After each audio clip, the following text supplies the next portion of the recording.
What's up, guys? How you doing? I'm here, John Sanders with Limitless Hoops. Again, going over all our stuff in this book right here. If you want to buy this book, you can buy it for a whole bunch of money online, or you can just earn it by earning our coins through working out, through what else? How can you earn the coin? You can earn the coin by watching this show and competing with some trivia questions. You can earn the coin by coming to our practices and just showing up a whole bunch of times. You can earn it many ways, all outlined on 50allstars.com underneath the market section. If you scroll down to fiscal statutes, it'll list 15 different ways to earn the coin. All right, all of that mostly starts in when is that? In August. So we're about a month away from actually starting our program. Might not be able to start in full because I'm not sure how many people that we're going to have, but the workouts will start up, all the basketball stuff will start up, the teams will start up, all the games will start up, But we need a full program to really do everything. But I'm pretty sure that it's easier to do our elite team than it is to do our local teams, which is awesome because our elite teams, they do tournaments, they do games, they do practices, they do workouts. While our local teams, they do a lot less. The local teams are hard to fill because we have those per grade, and you have to have like 12 people, 10 people, maybe 15 people per grade just to make that work year round.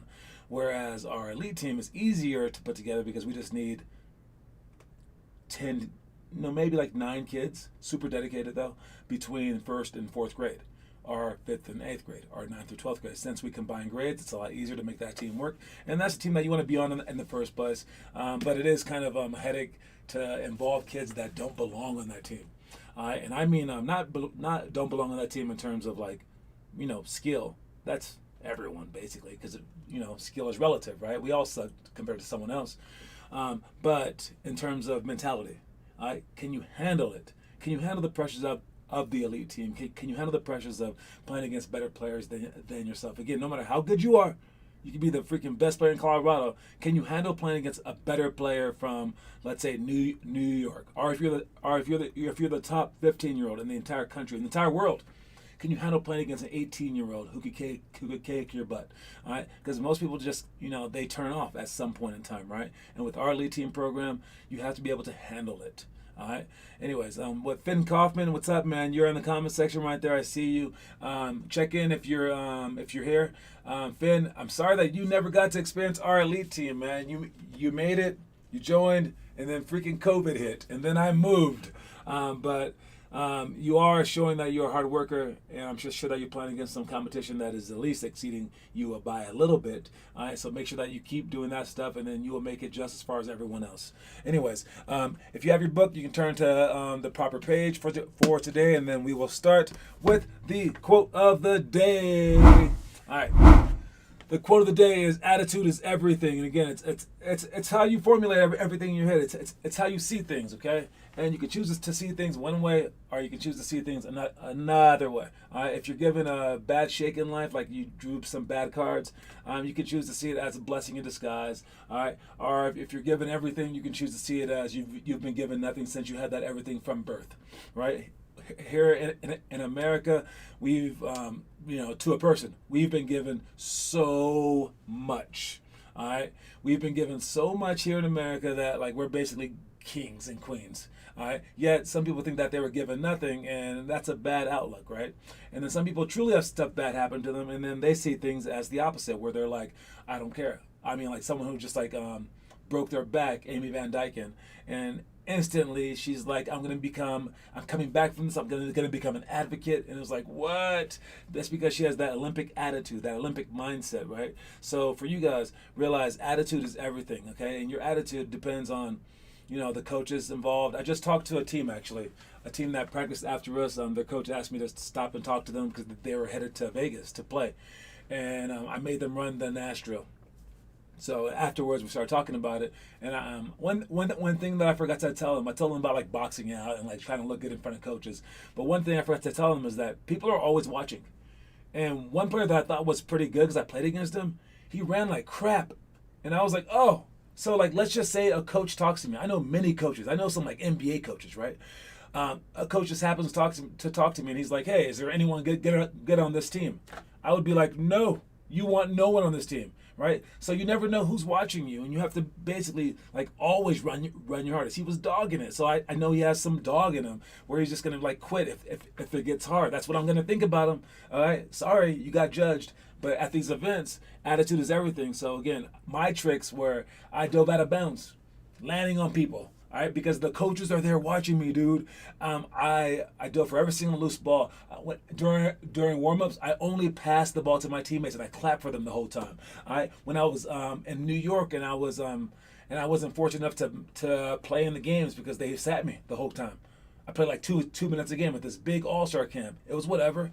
I cheered my butt off. I was like, yeah, I was so positive. And I got calls from Kansas, the team that won the national championship the following year.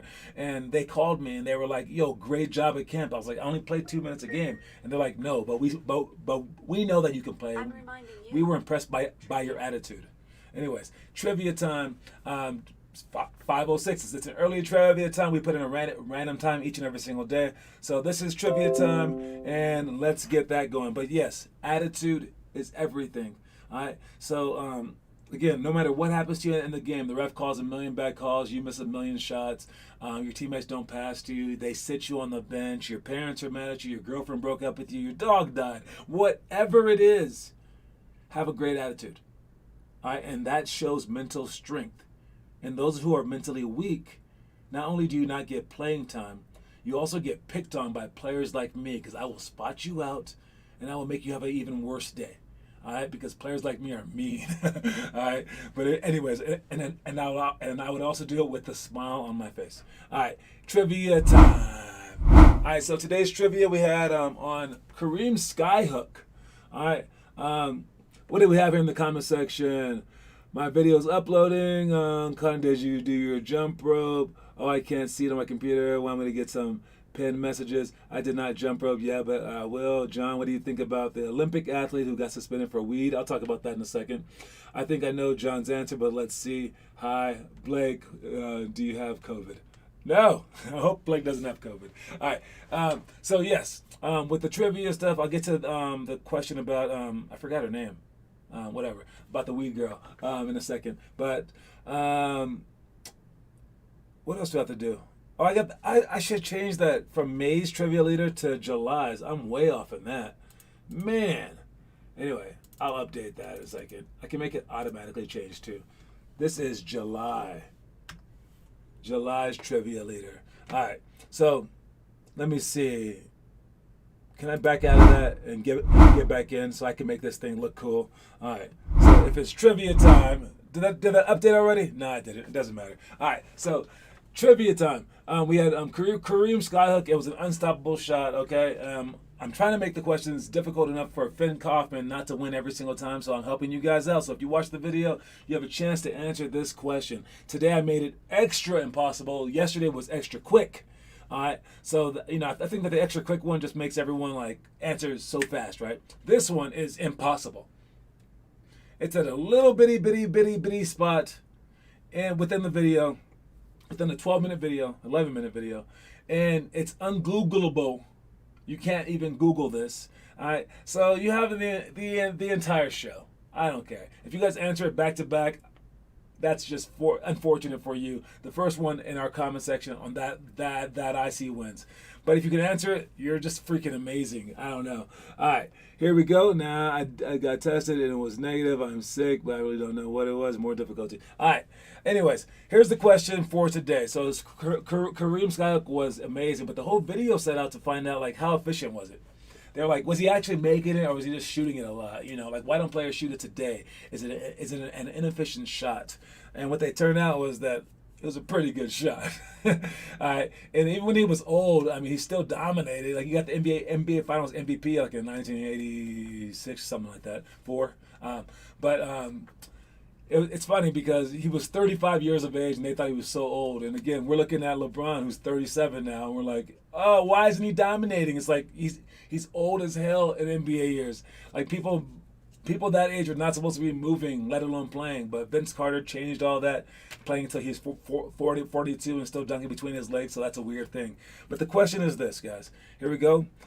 Of Kareem Abdul's 18.3 post catches per game, how many of those post catches resulted in a sky hook, left or right-handed?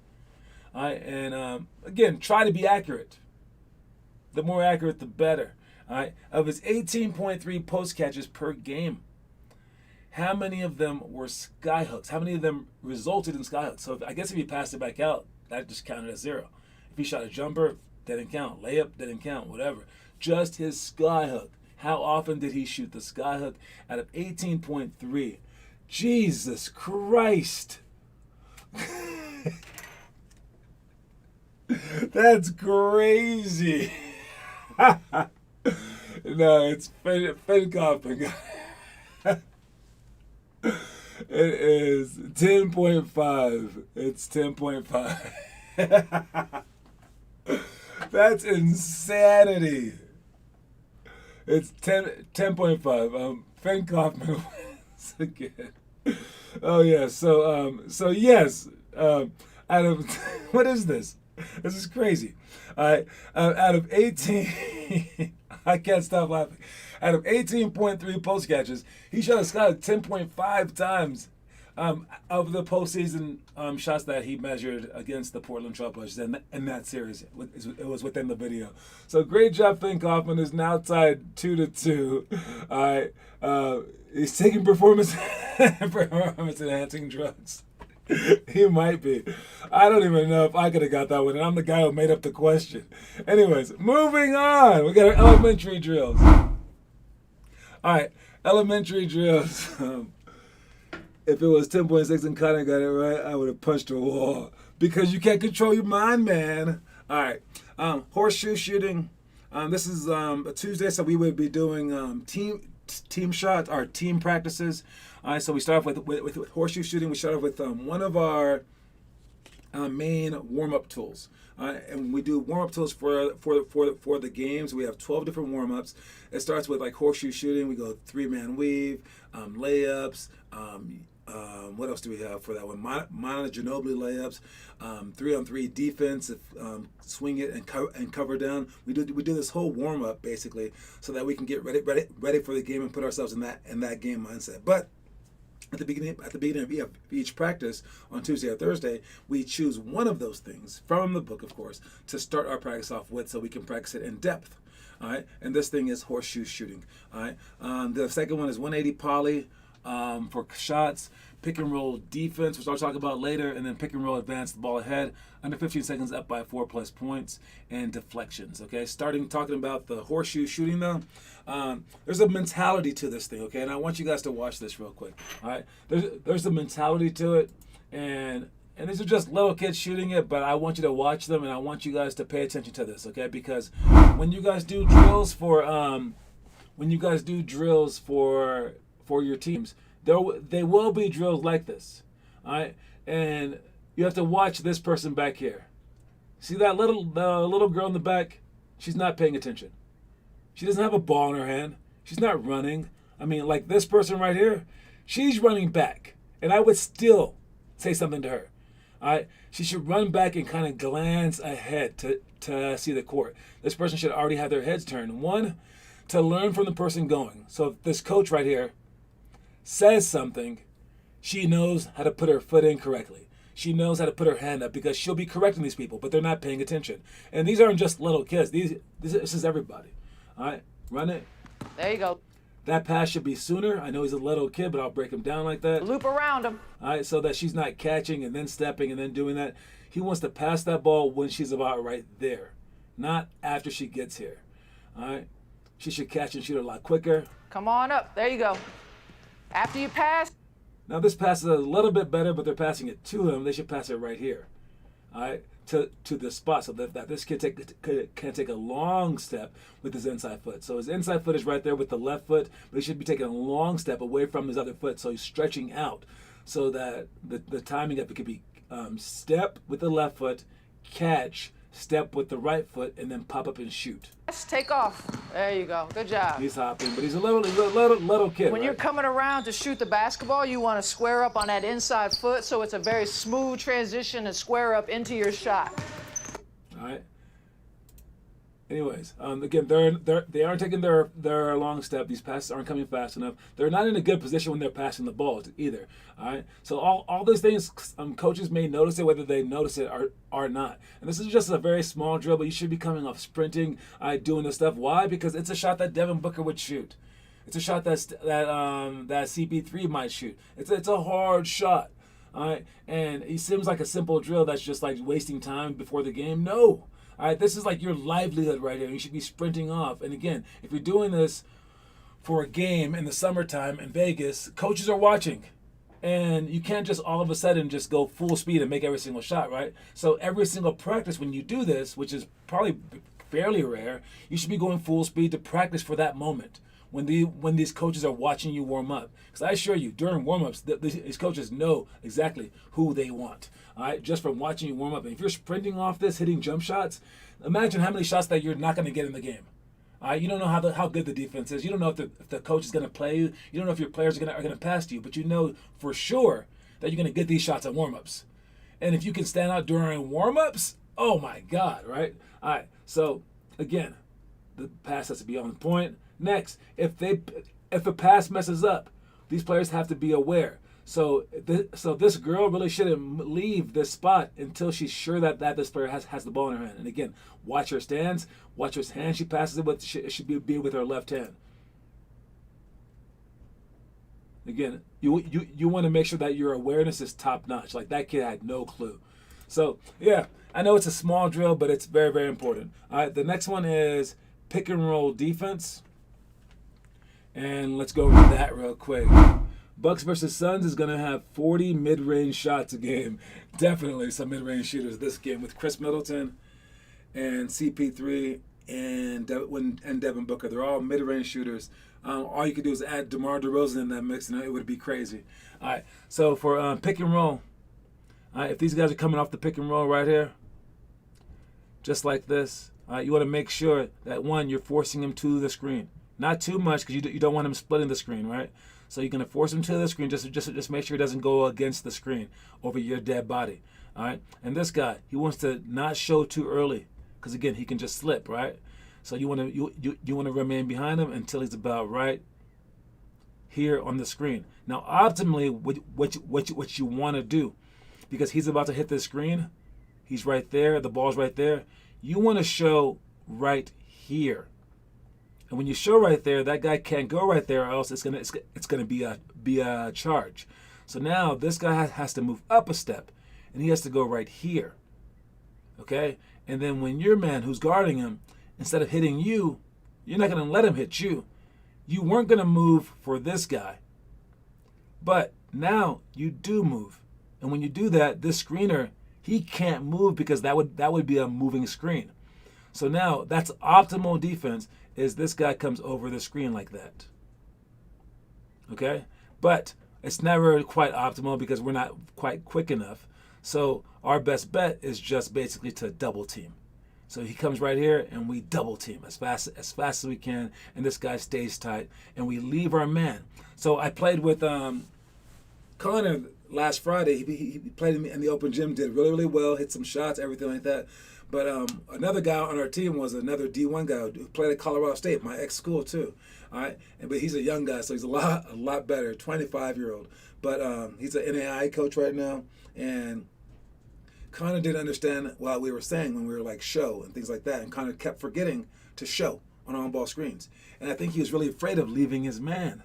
He thought that this guy would just go like this and boom, they passed him, and then boom, and then we're like, Connor, what are you doing, you idiot? No, that's not how it is.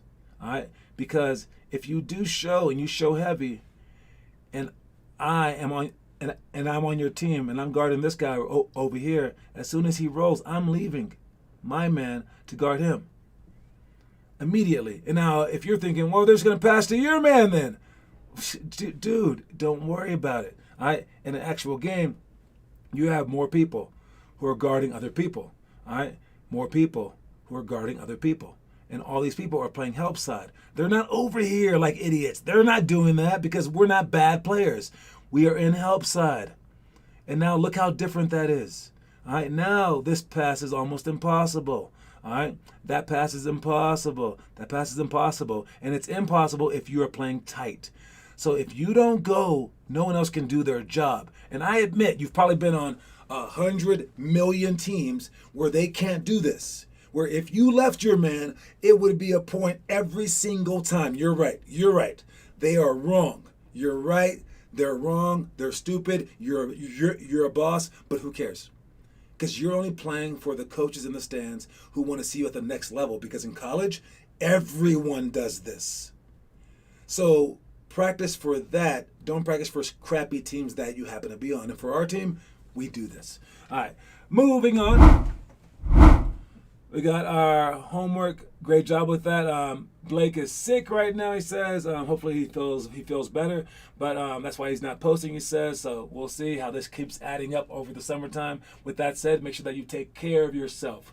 All right, and with that said, take care of yourself. Who's gonna win tonight? Put your bets in the comment section because Giannis probably won't play. I don't know if he's probable, doubtful, whatever, like that, but he probably won't play. All right, and you have to take care of yourself. And then that brings me to the girl who smoked weed. All right, weed's probably not that bad of a drug. It's probably on line with like coffee, but it's an illegal one. And she says that she knew it. Now her mom died, and she's stressed out, and that's how she copes, right? Who's to say how she does that, right? It's legal in her state, all this stuff, right? But it's still, I mean, a rule's a rule, right? So it is what it is, and she accepted the stuff. Now, what they should have said a long time ago was, yo, we don't like this whole weed law, and start fighting for it 4 years ago. But they didn't do that, did they? Now they're trying to do it all late, right? Same with people who want to ban assault rifles after a big event happens, right? People don't listen until those big events happen, and that's how human beings are. Is we don't really react until it happens. So they started talking about climate change back in the 90s. I mean, like, yeah, they should have done something about it then, but people were like, no. And now that it's happening, they're like, okay, yeah. People should think ahead. You should think ahead. So physicality-wise, take care of yourself. Basketball-wise, we knew that the season was gonna be hard, but it is what it is. People are gonna get injured, all right? And they're also not allowed to take off games anymore like they were before, so they really couldn't rest these players all year long. So the injuries were bound to happen, but someone survives, and that's more of like luck. And that makes for interesting basketball, all right? So that's what I think about all that stuff. I think that the Bucks are gonna win. Who do I hope will win?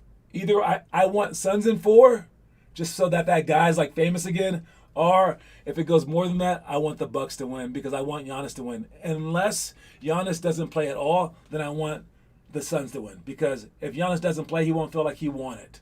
Does that make sense? So those are my picks. Let me know what you guys think. There you go. Instead of a reaction, do pro-action. Exactly, man. All right. Quick commercial break.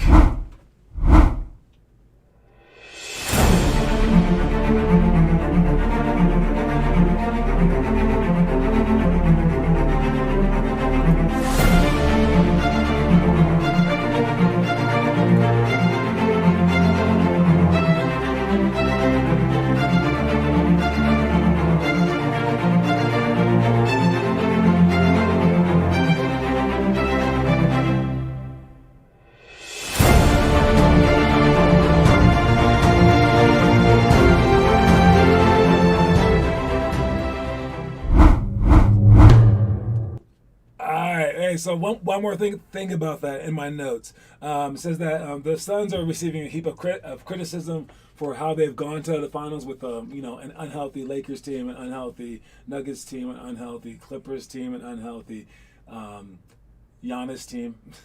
All right, but it's a battle of attrition. It's whoever can make it. So I mean that is what it is, and they took care of themselves better, pretty much. All right, and don't forget that Chris Paul was out because of COVID, things like that. Also his shoulder. They had a chance to lose as well.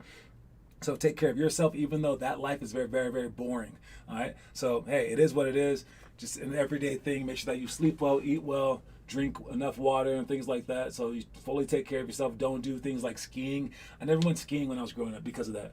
All right, because I didn't want to get injured. I never skateboarded because of basketball. I always thought about it. When I was playing tag, I wouldn't jump off of stuff because I had a basketball career. I mean, maybe I lived the less cool life, but I'm pretty sure everyone was jealous that I played pro basketball. I mean, so you have to pick your poison, I suppose, or pick what you want to do in life early if you truly want to do it. So yes, take care of yourself. Anyways, moving on, we got our middle school stuff real quick. And that's drives and rotations, 180 tangent for shots, down screen, screen away. 3 for layup and shot, 10 seconds tie game, 10 plus seconds down by 3 with free throws, with sideline out of bounds. All right, I'll talk about that one real quick. All right, so if there's, let me read it out loud. If there's 10 plus seconds, so there's like 12 seconds on the clock, you're down by 3 with free throws. Let's say that they missed their free throws and you have the ball and you're down by 3. So I want to show us an out of bounds play, okay? All right, so our offense is like this, okay? We have someone taking the ball out of bounds. It could be anyone, all right? And then he's being guarded there. All right, and the blue team is on offense, all right? So for our particular play, and everyone can have their own plays, but the basic gist is like this, all right? You want to screen away and get screened for. So this guy wants to switch these two.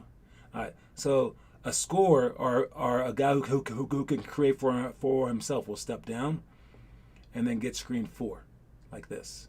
And again, they can switch if they want, but they probably won't switch. All right. So he'll come over the top, and this guy will flare out, just in case they did switch for a pass here or for a pass there. At the same time, we want this guy to run the baseline and get screened for by this big man.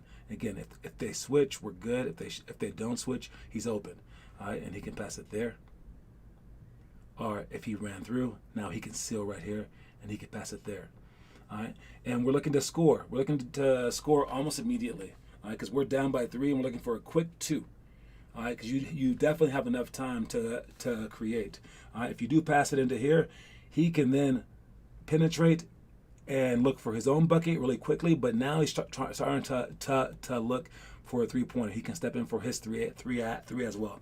So basic rule of thumb is in this play, you want to make sure that you get either a quick shot or you can create for a 3. All right, and then everyone crashes because it's kind of game over if you don't get it. Anyways, with that said, story time. No need to look too far down the road. Focusing on the here and now is an important tool to ensure you have enough energy the entire way. Perseverance is not a long race. It is many short races, one after the other.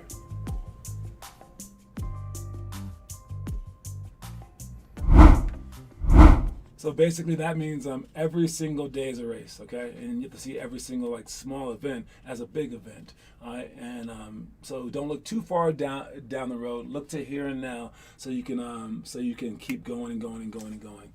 All right. I like Giannis, but Bucks are trash. The sky is blue. Why do you hate Lopez? That's funny. All right. And let's finish with the 6th race. Since we're on the 6th day, it is unnecessary roughness. Or Necessary Roughness, sorry. Necessary Roughness is the movie. And this movie is a cool movie. Basically, it's a football program that sucks as normal, right? Then they get all these like people who are like a sumo wrestler guy, like a girl kicker, and like it's like oddball group of people. And then they find this one quarterback who, of course, used to play back in the day, and now he's a farmer, but he still throws stuff. From my favorite TV show, Quantum Leap, by the way, is Sam Bakula. All right, but they talk him into doing, I can't do it no more. I'm 45 years old, coach. But then he comes on the thing anyways, and he leads the team, and all this kind of stuff. It's kind of a funny movie, but it's also cool and like endearing. And of course, he throws it like a rocket. Of course, that is the 6th grade movie of the day. All right. So, anyways, watch that one if you're a 6th grader. I like it. It was inspiring to me growing up. Definitely one of my favorites growing up. All right. And then to finish off, a very, very random take. All right. And just hear me out. I got 1 minute to say it. Okay. The Rachel Nichols thing, if you've been following that, an ESPN announcer lady said behind closed doors, got secretly recorded, said that this black reporter lady was just getting her job because she's black, right? And now everyone like hates her. But literally, like Stephen A. Smith says, Oh yeah, Steve Nash only got this job because he's white.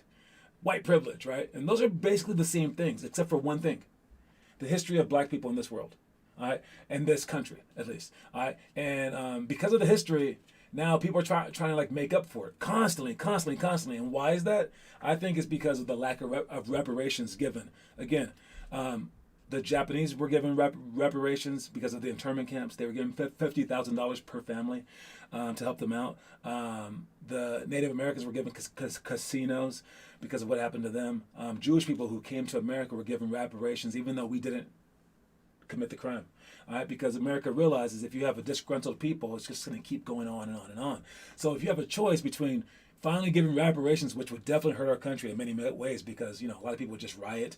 Maybe it might hurt us financially. I don't know, right? Or allowing this kind of stuff to keep going on, because it's a hypocrisy that like black people can say stuff on TV that white people can't say in private. It's a hypocrisy. If you had a choice between giving reparations to finally stop all that, and it would take about 50 years to finally stop, right? Or just to keep it going and say, nope, screw it, no reparations, but we're okay with this. It's just how the world is. I think that's a weird choice to make. But what I'd say about this is basketball-wise, don't give people an excuse. All right? Don't hurt people in your life, because they're going to use it as an excuse. Like when the NBA vetoed the Chris Paul trade to the Lakers used that as an excuse for the next 10 years to suck. All right, you can't be like that, right? But also, you don't want to provide people with the excuse. So if anyone ever questions the score when I'm playing, I give them the point. I don't even care. I want them to have zero excuses to lose to me. And the best thing that you can do to even the odds, to make sure that you're doing everything that you can do, is to work harder than everyone else. So then you would never have the excuse, and they never have the excuse, because you worked harder than them. So even if you're lucky and you get more playing time, it's because you deserve it. Because you worked harder than them. Not because you were handed something by your parents, not because they were deprived of something. No, you earn it because you worked hard. And if you know that, man, it's such a great feeling. So you don't ever have to feel like this, and don't ever have to worry about hypocrisies and everything else. So that's all I got about that. Is it still allowed to deny people based on? It shouldn't be allowed. But if you have a black barbershop and you're hiring someone, chances are you're going to hire a black person, and that's racist. That's bias. But in this world, if you count every business as a barbershop, 99% of the barbershops are owned by white people. So the fact that exists at all, it kind of sucks. Yeah. So it is what it is. But don't worry about that. Worry about basketball, and make sure that you give no excuses. Zero excuses, because you worked your tail off. All right, then no one can say anything about it. All right. Anyways, I'll see you guys later. Make sure you guys keep working. Fantastic job. And don't forget that the quote of the day is, attitude is everything. All right, y'all. Peace. Oh, yeah. And don't forget, we have a scrimmage on either Sunday or Monday with Jefferson Academy. I told them to pick a day. Either Sunday or Monday at our practice at Sport Access. We're going to scrimmage and film it for the Connor movie. All right. I'm hyped from this. All right. Anyways, bye, everybody. Congratulations on the win today. And it's 2-2. Finn Kaufman for the month. Peace.